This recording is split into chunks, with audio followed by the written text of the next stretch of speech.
Hello, everyone. Thank you. Thank you. Thank you.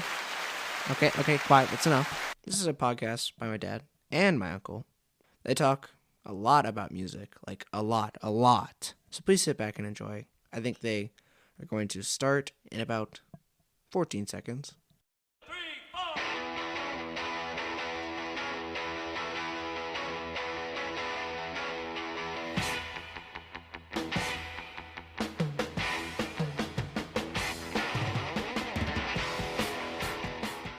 Hi there, welcome to another December edition of BG's Broken Records. My name is Bob. I'm Gare. And here we sit in December. It's getting cold. I jumped in some cold water today. It was 33 degrees in the water. I've got a little floating thermometer with a rubber ducky on the top. I do like your rubber ducky. And it was frozen to the top of the water. And since no one was home, I only got in for a minute. I did 2 minutes after my workout last night, but my morning is normally 3. You got to push for that 3. Whoa. See, I heard a little podcast that came over from my friend Ted in the UK saying, and the guy said, it doesn't matter how long you're in it, just get in it. True, but I will say you don't want to go over 3. Oh, That'll no. screw up the rest of your day. Goes back to that Seinfeld episode. The water was cold. I've done 5 before, never again. 4, nope. 3 is your cutoff. Yeah, okay. So did that today. Feeling pretty good. Fired up to record this. We've got a couple to do. Well, this one and maybe one next week, and then we'll take the holidays off like everybody else. I saw one of our listeners the other day. What? I went to Chicago. I saw one of our friends. You know him. I know him. Mike. How you doing, Mike? Absolutely, Mike. Big shout out. So we sat there. We chatted. He thought I was just bullshitting when I said we got business cards. So I gave him one. He goes, "Oh, I thought you were just lying." Did you give him a sticker? I did. I gave him one of these bumper stickers. Oh, man. Did you put one in your car yet? Not yet. Come I on, will. I dude. will. But these are fresh off the. This is the precursor to T-shirts. So These are only $1 a piece. I'm gonna get T-shirts made. I'm Hey, just telling you. what? I'm just telling you. All right, a couple of executive decisions. All right, I'll put it to vote. You ready? We're going to hire a company to help us expand on Instagram. Raise your hand if you say yes. Oh yes, my hands up for that. We're Sure. in. $60 a month. Yep. And we're supposed to get 300 to 1,000 followers. Awesome. Now, I hope it's not like the followers that we have on Twitter/X, which are just Romanian women who want to attach to us and then get brought over here. And it's not a bunch of fake signatures, is it? That's not going to allow us to run for office. Not that I know of. But speaking of that, this is great. So we've got the website, right? And so this guy in Bangladesh worked on it for me. And, once they're done with you, you're done. Correct. You can't get any more help. So Right.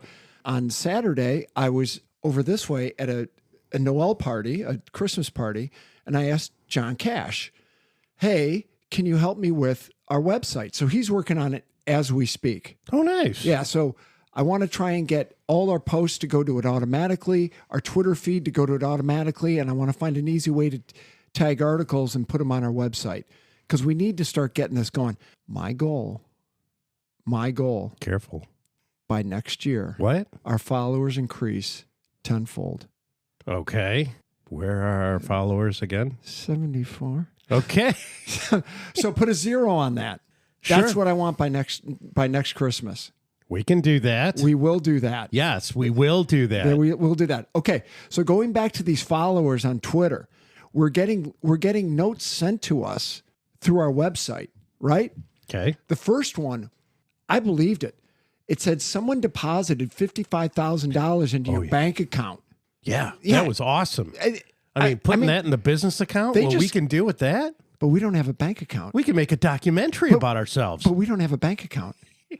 So I was thinking about going to get a bank account because we got another one that this guy said, I've got $10.5 million and 25 kilos of gold in Japan. And the guy died and he's got no next of kin. So all we have to do is send him $10,000 for him to get us. Or just give them access to all our accounts and they can put them in all different amounts. Brilliant. And we'll never get traced by the IRS. Can I put my Publishers Clearinghouse check in our account also? Because I've got that just sitting on the counter at home. Every time I hear Publishing Clearinghouse, Ed McMahon. That's it. Oh, man. And I think of that Fletch thing. Publishers Clearinghouse, our troubles may be over. Ed McMahon. So I was talking with a guy yesterday in Chicago, and I made a reference to Mr. Mom. And I looked at him and I said, "You've seen Mr. Mom?" He goes, "I know all." Scotch? All beer? That, yeah, all that kind of stuff. So I told him how my older son, I made him sit there and watch the original Fletch. And he didn't like it. But he liked the new Fletch, which I thought was terrible. Just hit a water buffalo. Put it on your towel? Put it on the under. No, I thought the best one was like, and what's your name? Nugent. Ted Nugent.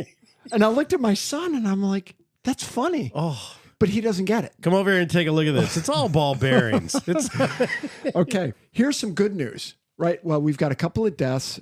That one was a few weeks ago. Shane McGowan yes. from the Pogues. Don't really know much about the Pogues.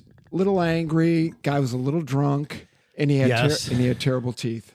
Well, he did get them fixed at the end. Yeah, I know. But They probably did a GoFundMe for that. Our Irish brethren know the Pogues very well. Yeah. My brother-in-law sent me a thing on it. I remember it, dude, mid-'80s, Pogues they had some legs. Yeah. I just don't know enough, but it's, the Pogues, the Waterboys. Right. It's good Irish Boom folk. Crash Opera. Right.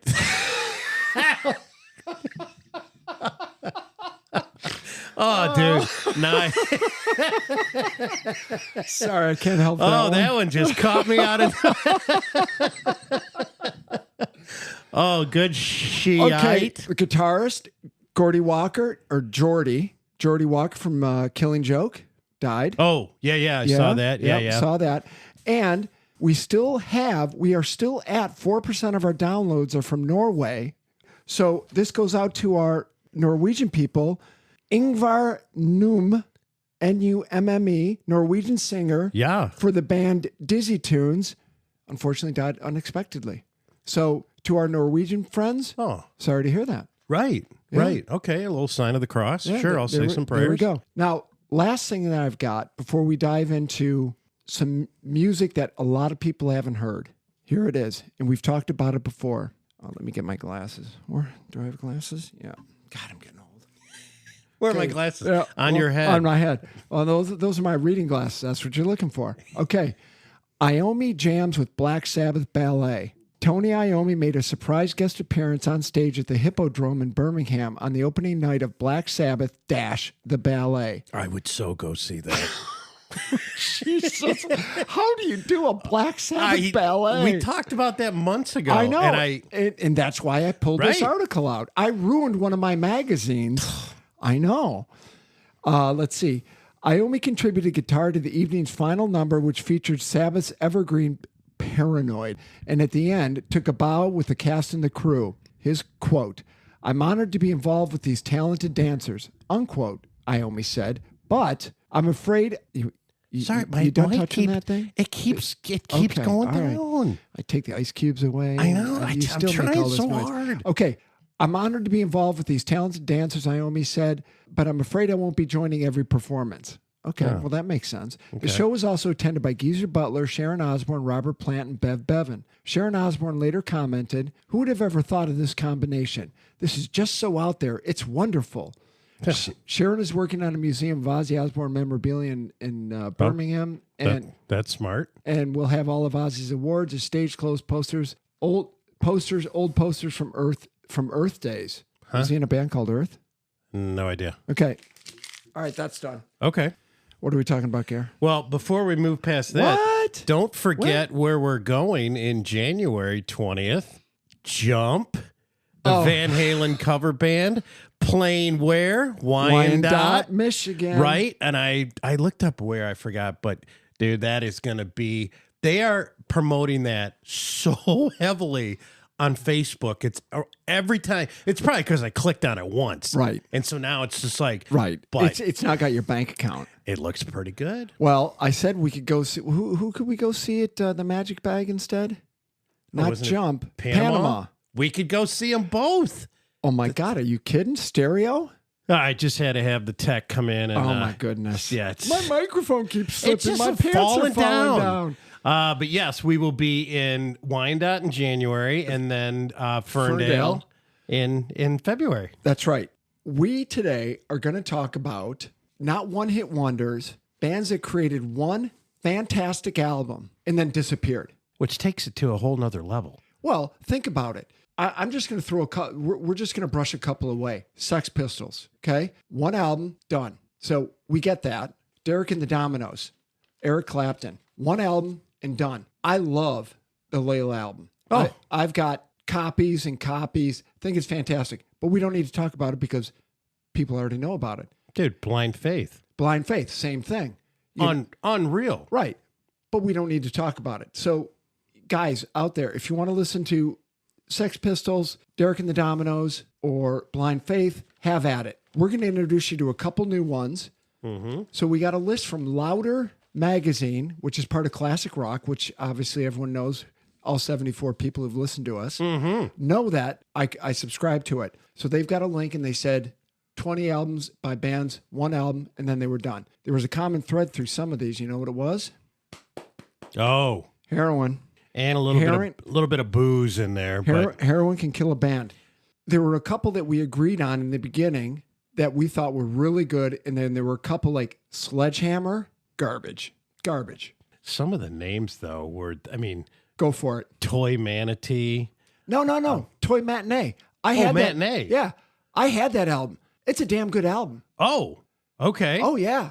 I went downstairs in the basement. And I started combing through everything, trying to find it, and I must have sold it. Yeah, but dude, we were talking off air before, though. Pride Tiger. Oh, my God. That is so late 80s. It was terrible. Which segue into David and David. Okay. These are just some highlights. All right, but let's go back to David and David. Welcome to the Boomtown. So we put that on a list.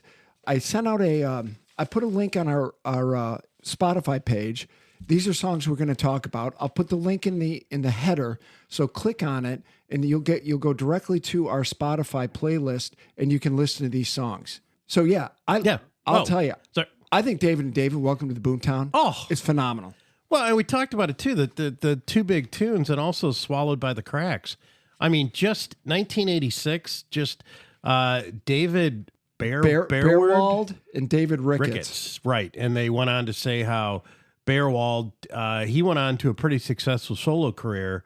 Ricketts, crickets for Ricketts. Haven't heard anything from him. Okay, so one of the two, and I can't remember exactly which one it was, went on to work with Sheryl Crow on her first album, Tuesday Night Music Club. I think it was the Bayward, whatever. Bearward. Right. Okay, gave him a top 40 hit, and the album hit number 39. Pammy still listens to this song today. Dude, I would. I mean, putting it on for this was awesome. I wouldn't turn it off. Give me another one. Oh, I was going to say what was super terrible that I just put on my list just to put it on so I could say it was super terrible was the Shake My Tree Live by Page and Coverdale. Okay. Terrible. So I go to Spotify and I'm trying to find, and I remember the album cover. Okay. And I try and find it on Spotify to put it on the list. All I could find were live bootlegs. The sound was absolutely awful. Correct. So, terrible. But according to this article, it could have been the next Led Zeppelin with Coverdale and his vocals and Page and his stuff and da-da-da-da-da. And then all of a sudden, after they do the album, they do a few shows, which are probably the ones that are on the Spotify playlist. Right. And then he calls Robert Plant, and next thing you know, they're doing the acoustic stuff, and then they're doing the tour. Yeah, well, don't forget the Firm, the hit song Radioactive. Well, you're not talking about with Paul Rogers and Tony Franklin, the bass player, the fretless monster, who Matt Turnbull knows, who played drums. The bald dude, remember? The bald guy who played a little bit in AC/DC. No, that was just a little Coke Zero. Okay, at least there's no ice in there. My creative partner is a little... well, because I got to just splice it out. I know. That's and he gets upset because he has to do all the work. But, hey, I'm 50% of B and G. And if you were just B... It wouldn't be as funny. It wouldn't be as funny. I'm not as funny by myself. Sea Hags. Oh, yes. Sea Hags. We agree on those guys. 1989... They got a nod from Kirk Hammett, and they were a Correct. San Francisco quartet. They got the guy, the producer who was just fresh off of Appetite for Destruction, quote unquote, will be the new Guns N' Roses if anyone wants to point that at us. Well, wait, here's my great quote from the manager. Did you write down the same one? No, go for it. Basically, and they were talking about, going on tour and all that. And he said, you can only go so far with 3 junkies and an alcoholic. Oh, yeah, I did see that. Yeah, right. I was like, okay, yeah, that's Right. true. I was feeling a little Buck Cherry with these guys. yeah. A little bit. Yeah. I mean, It was all hair metal in 1989, but their musicality and 70s vibe translated to kind of a dirty, funky rock that Aerosmith would have made in the 70s. But the Sea Hags screwed up big time. When they played London's Marquee Club, the lead singer, Ron Yoakum, was so drunk that he fell headfirst into a flight case. whoops. Oh, he was also addicted to heroin, as was bassist Chris Schlosenhart. And after the album stalled at 150, the band split up. Again, you can only go so far with 3 junkies and an alcoholic. The Sea Hags, though, Oh, good stuff. Good stuff. Oh, really good, good stuff. Give me another one. Oh, Burning Tree. hang, Okay, hold go. that. I was going to go Mother Love Bone, Oh, yeah. Crown yeah, of Thorns. Yeah. Awesome. I didn't realize, too, that The guys from Pearl Jam. Stone Gossard and Jeff Ament went on with Pearl Jam, which, okay, that seems like it was a pretty good run for you. But those two guys, so this is a 20 from Louder or Classic Rock, and then Rolling Stone had 40 of them. Okay. And they pulled Green River, which was 1998, which also had Emmett and Gossard on that. Okay. And I've said it before on other podcasts. If you get a chance, you happen to be in Seattle, go to the base of the Space Needle, and there is a rock and roll museum. It was one of the guys from Microsoft. Yeah, you said that. And Paul, the Paul guy.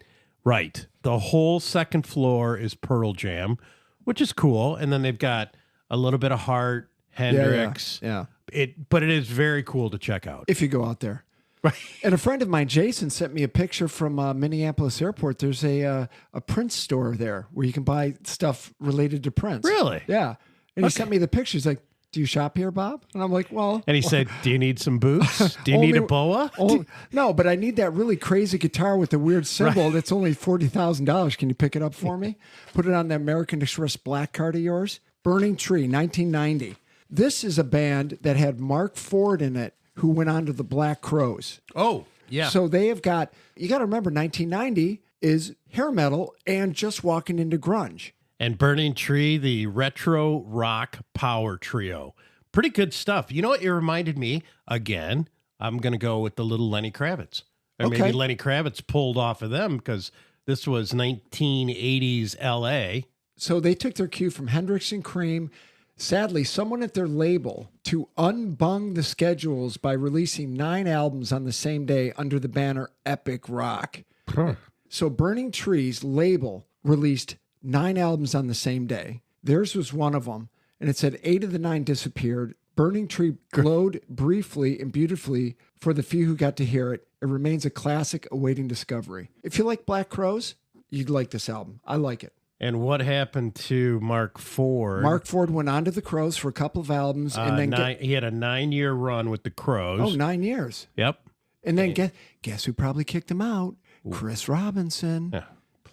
Jeez, I mean, I love the Crows. You know I do, but man, that guy's know. a dick. All I can think of with Chris, though, is when we saw him solo at St. Andrews. Shh, shh. And it's like, well, you kind of suck, and we were going to go get a beer. Well, and no, it was him with an acoustic guitar right. player. And when they were going, it was good. Right, but people are talking in the audience. Right. And then he said something to the audience. He said, "I don't know why you come here and talk and pay to hear music and continue to talk." And that's when I yelled out, "Shut up!" to the And crowd. that's when I looked at Bob and said, hey, I was going to buy that Wait, what did he just say? Wait. It was okay. And then we saw Rich at the bag. Rich Robinson. Yeah, we walked out on that one. His vocals was terrible. Oh, that was not good. But I think that was his Paper Bag tour, which actually had 3 really good songs on it. Okay. All right. Yeah. Okay, Derek and Domino, Temple of the Dog. So there's a few grunge albums out there. So we've got Mother Love Bone. We've got Green River. and then Temple of the Dog, which people know, well, not everybody, but the lead singer of Mother Love Bone died of a heroin overdose. Right. He was friends with all these guys. So Cornell and lead singer of Pearl Jam is? Oh, it's Come on. Eddie Vedder. Eddie Vedder. Did you hear all those Pistons? Just, Wow. Woo! So they got together. So I think it was Soundgarden and Pearl Jam got together. Maybe, somebody from Green River or whatever did the tribute album. There's a couple songs in that album that are phenomenal. Oh, they're awesome. I just wish Chris Cornell wouldn't have offed himself in Detroit. I mean, we got enough going on, but what a voice, man. Oh, the guy's voice is unbelievable. The song Hunger Strike and Saying Hello to Heaven. Mm-hmm. Those are some damn good Hunger tunes. Strike's unreal. Yeah, great stuff. Jeff Buckley. Who is this old man? Tim Buckley. Tim Buckley, right? And Tim Buckley I didn't know much about either one. I don't know anything about either one. Well, I remember when Julie loves Jeff Buckley. Well, I remember when he died in '97. Jumped in the Mississippi. Whoops. And actually, after talking to our friend Paul and Blair, who took a boat down the Mississippi, it's like white knuckles. The undertow is unreal. Obviously, it sucked him right out, and they found his body 4 days later or whatever. But I love the quote on Jeff Buckley. He was only 30 years old when he died. Van Morrison meets Led Zeppelin. And I was like, huh, okay. His dad, Tim, was kind of an underground, never really got too mainstream. But when you listen to both of them, and Jeff Buckley's version of Hallelujah, I mean, tears. No? I'm feeling tears, and I never cry. Well, that's a great version. Okay, all right. It doesn't grab me by the... And then the other song, that Lover, You Shouldn't Come Over, I listened to it twice. 2 times. I got the notes right there. Listen 2 times. You know what song I go back and forth on? Or I go back? She's Bad, She's Nationwide, ZZ Top. I always back that one up. Not with your cheap sunglasses on. Dude, DeGuayo is such a great album. 79. That was the first and only top album I ever bought. 9th grade. Wow. Yeah, just saying. It's not on Spotify. There's got to be some legal wrangling about that. Oh, interesting. Okay, so I mentioned a band called Lowcraft. It just bounced off a gear. So here we go. By the turn of the millennium, glam rock had been hijacked by the goth-splattered bumps and grinds of Manson. The Bowie-era grand gestures were short in supply, while the gilding of the Suede Lily swayed the band. Dulled by 5 years of familiarity, Portland, Oregon's Lowcraft landed in post-Britpop London as a very exemplar band of the time. I'm telling you, they were Lowcraft, Manticore, Manticore. Give it a spin. The Laws. Oh, yeah. England. Actually, they were formed in 83, Mike Badger. But I tell you, they call him the 60s psychedelia version of the Smiths. Like, dude, I want to be a rock critic and just come, hey, Bob, I've got one. Oh, yeah, they're the 60s psychedelic version of the Smiths. Yes, let's put that in the headline. That's good. Write that down. I mean, we all know, almost everyone we know had the Laws. There she goes, Right. feeling son of a gun. Right. We spun the bejesus out of that. Yeah. That was great, though. That was a great album. So I'm going to jump just a pinch. Okay. Rolling Stone did 40, Classic Rock did 20. So here's the overlaps. Oh, and I've got to read this one. Skip Spence, who was in Moby Grape, who I love Moby Grape. Don't know a lot about him, but I know the God, name. I love those guys. So Skip Spence, Canadian-born, California-raised Alexander Skip Spence ran with the West Coast San Francisco Elite. He played guitar with Quicksilver Messenger Service in 65 before Jefferson Airplane poached him to play drums on their debut album, Takes Off. More maverick than team player, his wanderlust led him to form Moby Grape, listen to this, who sacked him when he tried to axe his way into one of his bandmates' rooms in 1968. Huh. Deranged from LSD abuse. That'll do it. I was having a great day, and then I just took 2 hits, and Right. I was out of my mind. Deranged from LSD abuse and believing he was the Antichrist, He was committed to a psychiatric ward and diagnosed with schizophrenia. So anybody with Moby Grape, I would listen to. I listened to some of this album, didn't dig it. Just too. I mean, I kind of Too psychedelic. Too many chiming guitars. just too damn depressing. Oh, Okay, the Rolling Stone classic rock overlap. Skip Spence, Mother Love Bone, Blind Faith, The Laws, Temple of the Dog, Jeff Buckley, Derek and the Dominoes, and Sex Pistols. Now, what? I was just gonna say. I know in the beginning, Sex Pistols, we all knew. Do you know how old Sid Vicious was when he died? 14? 21. Yeah. That guy lived 2 lives, but He's an if idiot. someone would have said, how old is he? I would have been like, I don't know, 28, 30, like 21. Guy had no talent. Well, they had Steve Jones had to like do his bass playing on the album because No. The album was done by Glenn Matlock. But they said that Steve Jones had to like do some of his bass. I don't know, but I know Glenn Matlock did a shed load of it. Okay. Because when they came back through in 1996, and I went down to see him at Cobo Hall, which is in downtown Detroit, Glenn Matlock was on bass, who was the original bass player. Got it. Sid Well, in the one article they were talking Steve, but Sid could not learn bass to save his life. And Bob, you've played bass, as an instrument, maybe not to be like fabulous, but bass is fairly simple to learn, isn't it? I don't want to insult any bass players, but to get a couple bass licks down for an album, all right, okay, yes, no, Jamerson. Enough said. So here's the ones that Rolling Stone mentioned: Thunderclap Newman, okay, Something in the Air. They were produced by Pete Townsend. Yep. One album, done. Green River, we mentioned them. The Count 5, Psychotic Reaction, 65. No, they were 68. You know, they're that garage rock.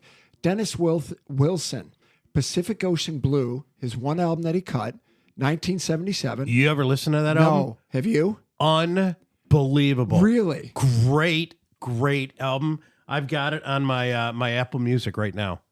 Awesome. Well, I got it right here. It's right. I'm pointing at my phone, which is turned off. Okay, now the next one Rolling Stone mentioned, and you and I both love this, The New Radicals, 1998. And the relationship to Grosse Pointe. Yeah, right. Kid went to Grosse Pointe North. Right. Does the one album, disbands, and he's probably produced 250 artists. Well, he's probably produced 250 songs. In the last 3 months, I just listened to that. That is a great. There's like it's timeless too. But it's there like are like 5 solid tunes off that. You know, if you like Jamiroquai, yeah, you'll like that. You stuff. just like his hats, don't you? I do like his hat. I just bought one of his albums the other day. He's great. He is. Yeah, I agree. Okay, check this out. 2003. Yeah, I know we're at 30 minutes. Okay. The Exploding Hearts. I sent you a link to it. So it's 2003. I look at it as like 1982, 4, 6 pop rock. Okay. Okay. Do you know why they only cut one album? No. Well, you wouldn't know because I sent you the article and as you were driving over here. They played a gig, 4 band members, 3 were in a car, 3 left the gig, got in a car accident, all 3 of them died.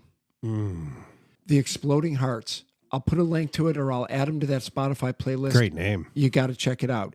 Next one was Rock Pile, which was Dave Edmunds and Nick Lowe.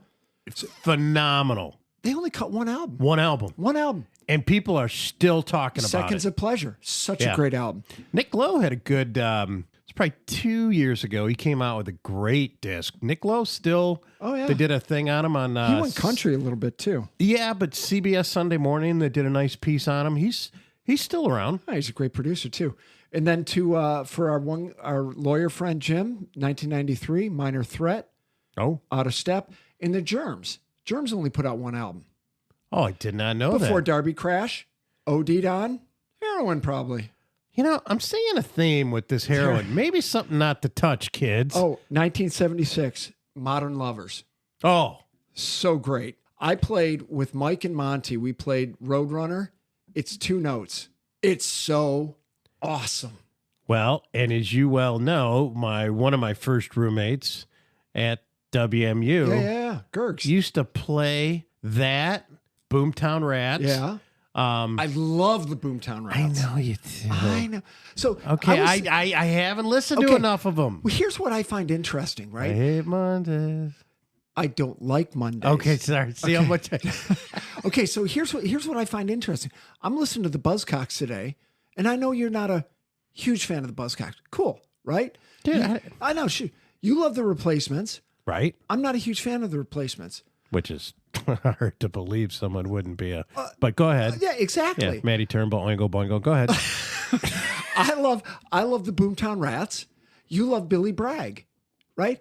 I do. Okay, so I find it so interesting how long we've known each other, and literally we could stack our record collections next to each other, and there would be very few overlap. I'm all Beatles in mine. True. You're all Stones in yours. True.